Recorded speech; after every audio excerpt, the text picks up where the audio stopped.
તો બાકી દેવ gift pack કરી રહી છે. તો એને હેરાન કરી મેં એને બરાબરની. હે શું થયું તને?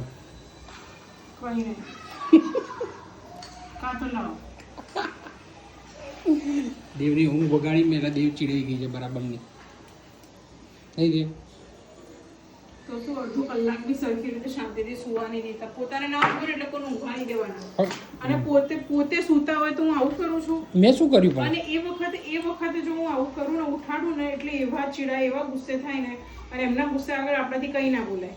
અને આપણે ગુસ્સે થઈએ તો આપણે ઉપર પાછો ગુસ્સો કરે. મેં કઈ ગુસ્સો નહીં કર્યો તારી રવા દો ને તમે યાર. હવે તમે ઊંઘો જો. દેવ કે માથા ઉપર ચડીને ઢોલ વગાડવાની. તો શું યાર. દેવ કે આજ આખી રાત તું જાગું સ્પેશિયલ મને ના ઊંઘવા માટે ને. રાતની ઊંઘ નહીં જો બપોરની ઊંઘ. બપોર તો હું ક્યાં ઊંઘું? જો તમે ખાલી બપોર તો રવિવારે ટાઈમ મળે ખાલી. દેખ કે રવિવાર જો બગાડ્યું હે ખાલી વેઇટ એન્ડ વોચ કે સેલો ટેપ લાવવાનું કીધું તું સેલો ટેપ ના લાયા. માય નેમ ઇઝ દેવાંશી કે ભૂલી ગયો બધું થોડી યાદ રહે એક સાથે.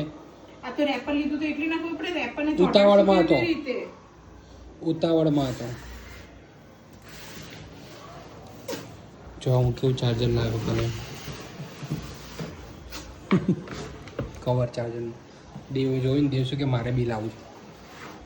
દેવ માટે નહીં ક્યાં લાવું. ગઈ કાકરના?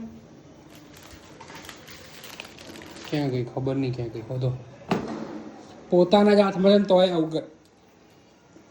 શું થાય છે દેવ તને? શાંતિ કેમ મને હેરાન કરે છે તું? હેરાન આ શબ્દ તમને શોભા નથી દેતો. તો હું શું બોલું કે કેમ ત્રાસ આપત મને એવું કહું? તમે મને હેરાન કરો છો. હું તને હેરાન નહીં કરતો દેવ. હું તારી હેલ્પ કરાવું છું. જો અહીંયા માથું કપાળ તમારું. હવે આવું બધું ડેલિકેટ કામ આપણને ના આવડે દે.